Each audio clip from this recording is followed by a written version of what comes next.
जिस तरह से हम देखते हैं कि आजकल घुटनों का हर किसी को मसला है और बुढ़ापे में जाते जाते तो अक्सर सजेस्ट किया जाता है जी आप नी प्रॉब्लम आ गई, दर्द शुरू हो गई है तो आप घुटना चेंज करवा लें। कैसे डिफरेंशिएट किया जा सकता है कि ये वही प्रॉब्लम है और इसमें घुटना तब्दील करवाना ज़रूरी पड़े? देखें, जो एज के साथ जो होता है वो आमतौर पे 50 प्लस जो लोग होते हैं उनको जो प्रॉब्लम होती है घुटनों के दर्द की, वो वेयर एंड टेयर चेंजेस हम उनको कह सकते हैं। वो ऑस्टियोआर्थराइटिस है, जिसमें जो जॉइंट की लाइनिंग होती है, कार्टिलेज जिसको कुर्री हड्डी भी बोलते हैं, वो आहिस्ता आहिस्ता डैमेज हो जाती है ओवरवेट की वजह से, एज की वजह से, पुरानी कोई चोट की वजह से। तो उस सूरत में वो शुरू में तो गुजारा हो जाता है। उसमें हम डिफरेंट ग्रेड्स में उसको करते हैं, ग्रेड 1 2 3 उसमें। तो दवाइयों के साथ उसकी दर्द शद का इलाज हो जाता है, क्योंकि दर्द जो होती है वो बहुत ज़्यादा मजबूरी पैदा करती है लोगों में ना, चलना फिरना नहीं हो सकता, नमाज नहीं पढ़ सकते जी, सीढ़ियाँ नहीं चढ़ सकते।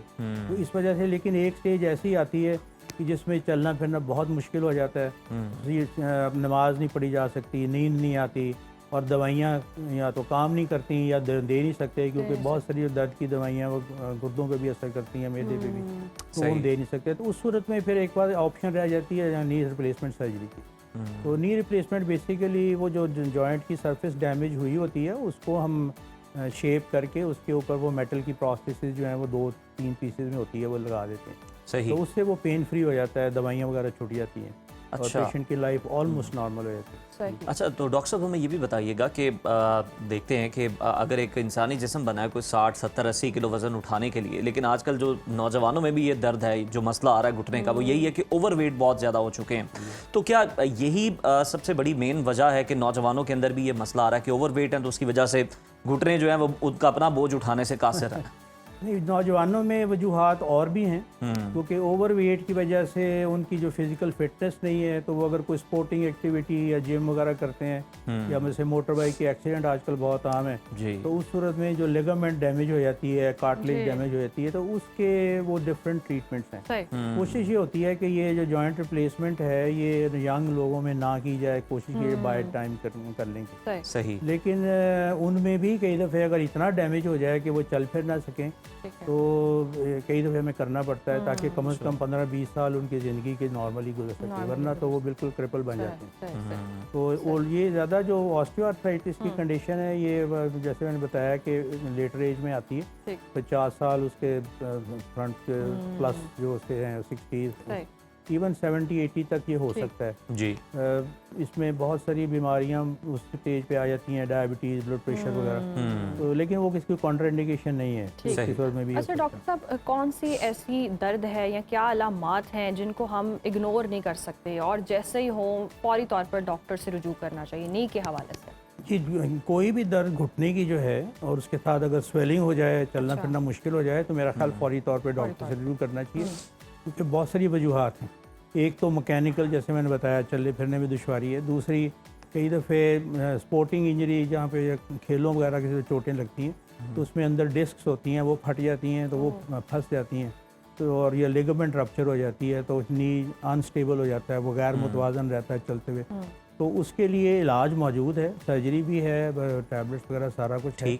तो वो सारी चीज़ें मेरे ख्याल में डॉक्टर जब तक आप नहीं जाएंगे असेसमेंट नहीं हो सकेगी। और थोड़ी सी ओल्ड एज में जाके, या 50 प्लस जो हमारे सीनियर सिटीजन या उनके यहाँ होता ये है कि वो आहिस्ता आहिस्ता जैसे जैसे दर्द बढ़ती है, चलना फिरना कम हो जाता है, और फिर वो उनके और भी मसाइल बढ़ जाते हैं, वेट बढ़ जाता है, उनको शुगर और ब्लड प्रेशर कंट्रोल नहीं रहता। तो ये सारा ये पिवट है उसके ऊपर। और जब वो चलते हैं तो आप गौर करें तो वो स्विंग करते हैं, क्योंकि घुटने का जो जोड़ है हमारा वो एक सेंट्रल जोड़ है, जिस वजह से जब वो ऊपर से स्विंग बैक करते हैं तो वो बैक के अंदर भी आर्थराइटिस हो जाती है और वहाँ पे भी दर्द शुरू हो जाती है। सही। तो इसलिए ये बेसिकली एक लाइफ चेंजिंग किस्म का एक प्रोसीजर है, तो जो बहुत सारे लोग। तो डॉक्टर साहब, आप जो कह रहे हैं कि जो बड़ी उम्र के लोग हैं जो हल्की फुल्की पेन की वजह से घबरा जाते हैं, चलना छोड़ देते हैं, फिर ओवरवेट भी हो जाते हैं, तो आप उनको क्या रेकमेंड करते हैं कि उन्हें हल्की फुल्की वॉक जो है वो करनी चाहिए इस मामूली दर्द के साथ, अगर दर्द मामूली है तो? जी, पेन की रिलीफ तो मौजूद है ना, पेन किलर्स हैं, उनसे उनकी पेन रिलीफ की जा सकती है।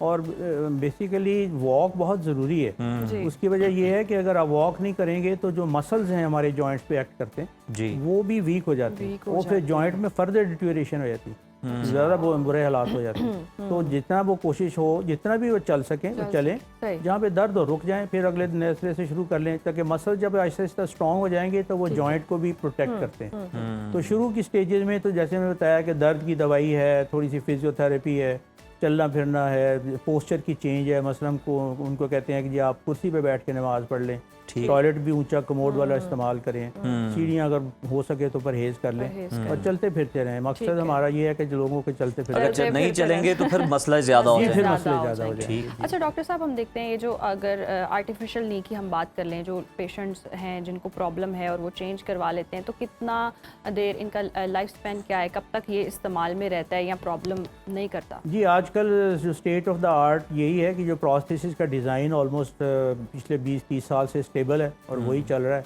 और बहुत सारी चीज़ें स्टैंडर्डाइज हो चुकी हैं। तो हमारे पास फिगर्स भी हैं रिसर्च से कि कितना इसकी लाइफ है।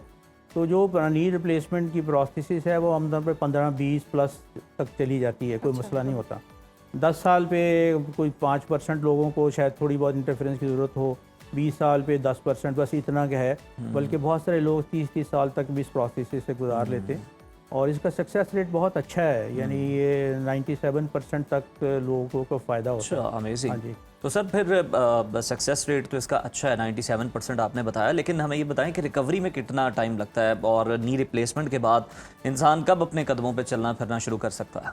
जी नी रिप्लेसमेंट की जो ऑपरेशन होती है उसके अगले दिन ही हम तो मरीज़ को उठा के चला देते हैं। जी वो चलना शुरू कर देते हैं उनको, बल्कि थोड़े से फ्रेम के साथ, फिजियोथेरेपी के साथ तो पूरा वज़न डाल के चलते हैं। और हमारी रूटीन ये है कि सर्जरी के अगले दिन वो चलना शुरू करा देते हैं फिजियोथेरेपी से। फिर तीसरे दिन जो है, उससे अगले दिन जो है, जब वो टॉयलेट तक आना जाना उनका नॉर्मल हो जाता है तो घर भेज देते हैं। तो सर इन्हें फिर सर्दी में या फिर कुछ तेज़ एसी में इन्हें कोई प्रॉब्लम तो नहीं होता, पेन तो नहीं होती इन्हें? नहीं उसका कोई ऐसा कोई लिंक नहीं है उसका इसके साथ? उसके साथ नहीं है। सही, बहुत शुक्रिया डॉक्टर साहब आपके वक्त का।